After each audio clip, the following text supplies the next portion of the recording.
Hello Scorpio, thank you for joining me for your monthly forecast for October for the Sun or the Ascendant. Welcome. This month begins with the Sun and Mercury locked away in a tender part of your scope, the 12th house. This is about the more subconscious side of ourselves, it's about the more spiritual area. It can be about reflection, meditation, healing, anything to do with learning about ourselves at a deeper level, which you have a natural inclination for anyway. However, on the 2nd, there is a quarter moon in your sister water sign of Cancer. It's possible that something that you feel a little raw about or emotional about can play a role from the 2nd through to the 9th. But we also have the big news story of the month. Venus, the planet of love, in your sign, gives you enormous magnetism. Of course, even more charm, but it does slam on the brakes on the 5th and will be in retrograde through to the end of the month in your sign. What does this mean? When Venus is in our own sign, we can attract more than one person to us. That's entirely possible. We can also go through a period where we rethink our personal appearance and identity, so the change of look, changing the type of taste you might have. You may think about your love life differently. You're thinking about your love life in terms of your needs because Venus is in the 1st house. If it was in the 7th house, it's helping you to think about the needs of others. Now, in your 7th house, you have Uranus, the planet of the unexpected, which has been causing some tensions but opportunities ever since the 2nd week of May. Of course, through to the end of last month, off and on, it had been clashing with your traditional ruler of Mars in a very spiky, potentially defensive part of your scope, a 4th solar house, where you've wanted to be a bit more rugged about expressing your emotional needs and opinions, and not necessarily being quite so reserved as you often can be about your personal feelings.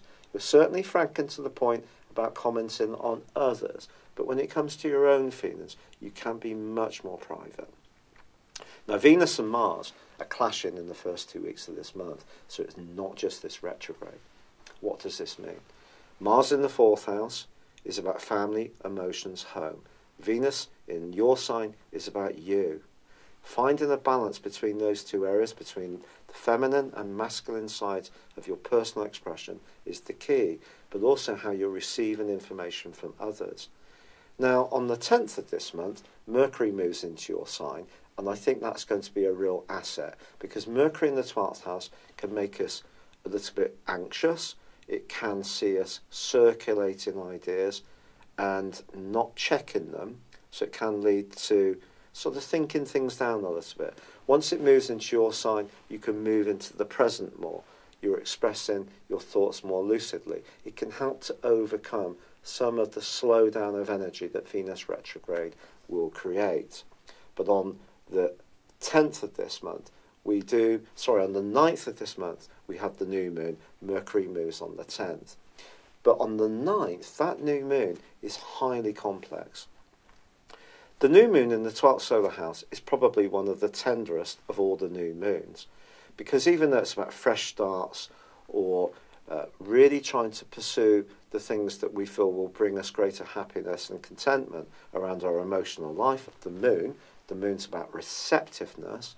Obviously, the moon in the 12th house can see us feel a bit isolated, cut off from people, bottling things up a little bit potentially, and this new moon squares up with your modern ruler of Pluto, which is in a very powerful position, the 3rd house, been there since 2008.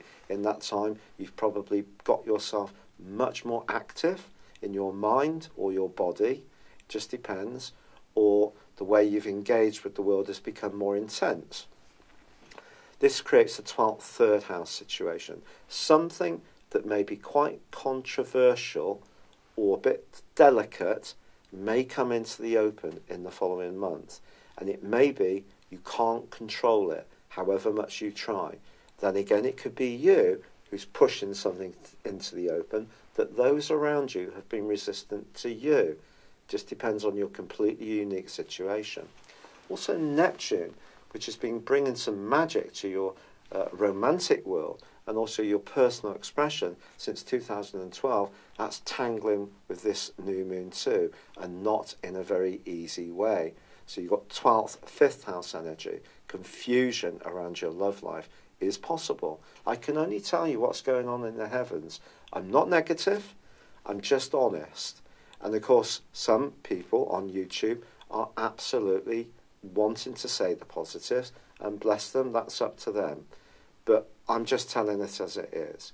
However, you also have a quarter moon on the 16th of this month in Capricorn. So that energy in Capricorn that you're getting from Pluto, but also crucially Saturn. So your words and your personal expression have taken on more gravitas since December the 20th last year, and also how you express yourself, more punch, more penetration. Well, Saturn's still there, Pluto's there. So this quarter moon in this part of your horoscope to do with how you think, again, can bring stuff into the open that's delicate, maybe that you're making some kind of transition in the type of thinking that you have, maybe things that have lain dormant, that you've not wanted to embrace, or perhaps other people, as I say, have not wanted to hear. These things are travelling, they're moving, they're being stirred up. Believe me, this is a very powerful month, and it ain't just down to Venus's retrograde. But that brings us through to the 23rd. The sun bursts into your sign.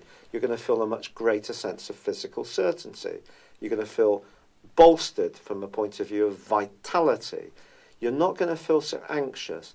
You're moving into the moment. You're taking charge. Then the reversing Venus meets the sun. Your sex appeal is going to be absolutely incredible. But also these two are in opposition with Uranus. Now, this is completely an opposite energy, remember, to the first house. 7th house is about relating relationships. But Uranus is about freedom and independence. If you're in a relationship which is not meeting your needs and you feel stifled, you feel you can't be yourself, or you've just changed, this is a radical moment, potentially, in your whole life. Because this is pushing you to be more evocative about what's right for you. So you move from this tender period, thinking things through very carefully, not necessarily sure about some of the things that may come into the open, and then it's down to you. There could be some key decisions to make, particularly on the back of the full moon of the 26th, which is conjunct Uranus in your opposite sign. So it may be that someone you're involved with is a bit unhappy about you and is going to tell you in a forthright way. You can be very blunt. I have a lot of Scorpio in my horoscope, and I observe people's star signs and attitudes, obviously, avidly. And it never fails to amaze me how Scorpio people can be very private about how they feel and very outspoken about what they feel other people should be doing. Is this true of me too? Well, I am doing this, aren't I? So it must be.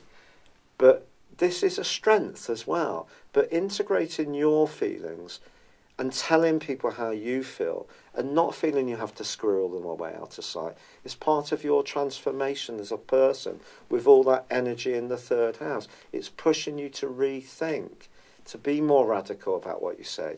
Radical doesn't mean bad. Nothing would change. Everything would stay the same. It would be stuck.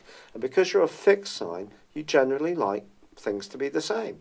And then when big changes come, they tend to come in a huge way. And that is possible as this month draws to a close, because that opposition between the Sun and Venus, which is giving you awesome attraction of good things to you, with Uranus, is also dissecting on the axis across the North Node in Leo and the South Node in Aquarius. South Node in Aquarius, very close to Mars, is about freedom of emotion.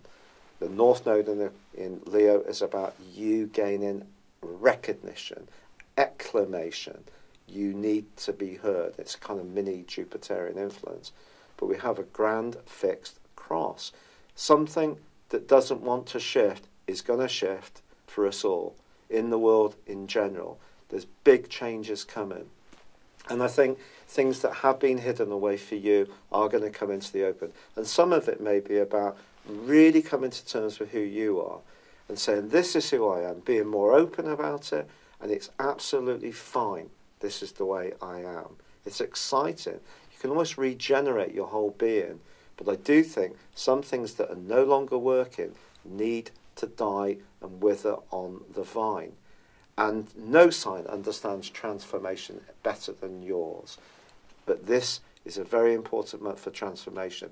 And I do think it could be around relationships of all kinds, with a boss, an organisation, a partner, your attitude or relationship with yourself. They're all under review.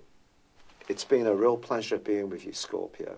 I'm so grateful for all the kind suggestions that have been made about my rheumatoid arthritis. It really has been quite a time.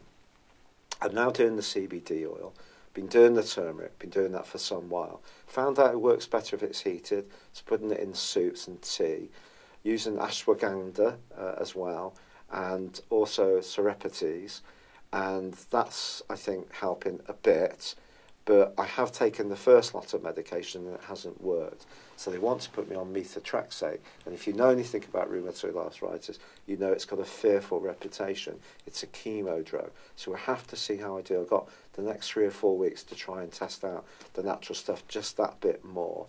But the inflammation is quite high still in my blood markers. But I'm so grateful for all your support. And it means so much. I'm sorry this video is late yet again.